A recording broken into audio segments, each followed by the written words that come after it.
Hi guys. இன்னைக்கு நம்மளோட சேனல்ல சூர்யா நடிப்புல வெளியா இருக்கிற கங்குவா படம் எப்படி இருக்குன்னு இப்ப பார்த்துடலாம்.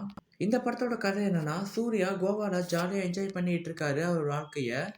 இப்படி இருக்க அவருக்கு ஒரு சேலஞ்சிங்கான விஷயத்த ஒருத்தர் குடுக்குறாரு. அப்ப திடீர்னு ஒருத்தர் ஓடி வந்து கங்குவா பத்தி நம்ம சூர்யா கிட்ட சொல்லிட்டு இருக்காரு. ஆனா சூர்யா அது எதுவுமே நம்பல. அதுக்கப்புறமா கங்குவா சத்தியம் பண்ணி கொடுத்த ஒரு விஷயத்த சூர்யா கிட்ட சொல்றாரு. அதுக்கப்புறம் தான் நம்ம சூர்யா நம்பவே ஆரம்பிக்கிறாரு. இதுக்கப்புறமா என்ன நடந்துச்சு? அந்த சத்தியம் என்னது? அந்த சத்தியத்த நம்ம சூர்யா நிறைவேத்தினாரா? அப்படின்னு சொல்ற கதை தான் இந்த கங்குவா. எனக்கு இந்த மூவி ஒரு டீசென்ட்டான மூவியா தான் இருந்துச்சு. ஏன்னா இந்த படத்துக்கு ஓவரா ஹைப் ஏத்திட்டு இருந்தாங்க. இந்த படம் கிட்டத்தட்ட 1000 கோடி வசூலாகும்னு சொல்லிக்கிட்டு இருந்தாங்க. வசூலாகுமா என்னான்னு பொறுத்திருந்து தான் பார்க்கணும். இந்த படத்தோட ஃபர்ஸ்ட் ஹாஃப் பொறுத்தவரைக்கும் கொஞ்சம் ஸ்லோவா தான் போகுது. ஏன்னா நம்ம சூர்யா என்ன பண்றாரு? அந்த கங்குவா யாரு? அப்படின்னு சொல்லிக்கிட்டு இருக்காங்க ஃபர்ஸ்ட் ஹாஃப் ஃபுல்லாவே. ஆனா, என்ன பொறுத்தவரைக்கும் எனக்கு ஃபர்ஸ்ட் ஹாஃப்ப விட செகண்ட் ஹாஃப் எனக்கு ரொம்பவே புடிச்சிருந்துச்சு. சூப்பராவும் இருந்துச்சு. ஏன்னா, வழக்கமா பார்க்குற சிவா படம் மாரி இல்லாம, இந்த படம் ஒரு ஹாலிவுட் படம் மாரியே எடுத்திருக்காரு சிவா. எனக்கு ஃபர்ஸ்ட் ஹாஃப்ப விட செகண்ட் ஹாஃப் எனக்கு ரொம்பவே புடிச்சிருந்துச்சு. இந்த படத்துக்கு ஒரு மிகப்பெரிய ப்ளஸ் என்னான்னு கேட்டீங்கன்னா, இந்த படத்தோட ஆக்டர்ஸ் தான் சொல்லணும்.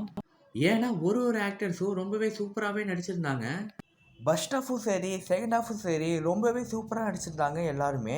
ஏன்னா, ஃபர்ஸ்ட் ஹாஃப்லயும் சரி, செகண்ட் ஹாஃப்லயும் சரி ஒரு சின்ன பையன் வருவான். அந்த பையன் ஒரு சின்ன பையனை தாண்டி சூப்பராவே நடிச்சிருப்பான் அந்த படத்துல. எனக்கு இந்த படத்துல இன்னொரு ப்ளஸ் பாயிண்ட்டா என்ன தோணுச்சுன்னா, இந்த படத்துல பிஜிஎம்மா இருக்கட்டும், சாங்ஸா இருக்கட்டும், பேக்ரவுண்ட் பிஜிஎம்மா இருக்கட்டும், எல்லாமே சூப்பராவே இருந்துச்சு. இந்த படத்துல ஏகப்பட்ட டிராஃபிக் சீன்ஸ்லாம் நெறையவே இருக்கு. அத அப்படியே 3Dயாவும் ஆக்கியிருக்காங்க இந்த படத்துல. எனக்கு இந்த படம் பார்க்கும்போது ஒரு அவதார் படம் பார்க்குற மாரி ஃபீல் குடுத்துச்சு. என்னதான் இந்த படத்துல ஏகப்பட்ட ப்ளஸ் பாயிண்ட் நெறையவே இருந்தாலும், இந்த படத்துல மைனஸ் பாயிண்ட்டும் கொஞ்சம் இருக்கு. இந்த படத்துல லாஜிக் சீன்ஸ்லாம் நீங்க சுத்தமாவே எதிர்பார்க்க முடியாது. ஏன்னா, லாஜிக் சீன்ஸ்லாம் இந்த படம் நீங்க பார்க்கும்போது ரொம்பவே டிஸ்டர்ப் ஆகும். ஏன்னா, லாஜிக் சீன்ஸ்லாம் இந்த படத்துக்கு சுத்தமா செட் ஆகாது. அது மாரி தான் டைரக்டர் இந்த படம் எடுத்திருக்காரு. லாஜிக் மட்டும் இன்னும் கொஞ்சம் பெட்டரா பண்ணியிருக்கலாம் அப்படின்னு தான் எனக்கு தோணுச்சு. மத்தபடி இந்த படத்துல குறைன்னு சொல்லிக்கிற அளவுக்கு எதுவுமே இல்லன்னு தான் சொல்லணும். நீங்க ஒரு பாகுபலி, கேஜிஎஃப், ட்ரிபிள் ஆர் இந்த மாரி படம் பார்த்த ரசிகரா இருந்தீங்கன்னா, இந்த படம் உங்களுக்கு ரொம்ப ரொம்ப பிடிக்கும். இந்த படம் ஃபேமிலி ஆடியன்ஸுக்கு செட் ஆகுமா என்னன்னு எனக்கு தெரியல.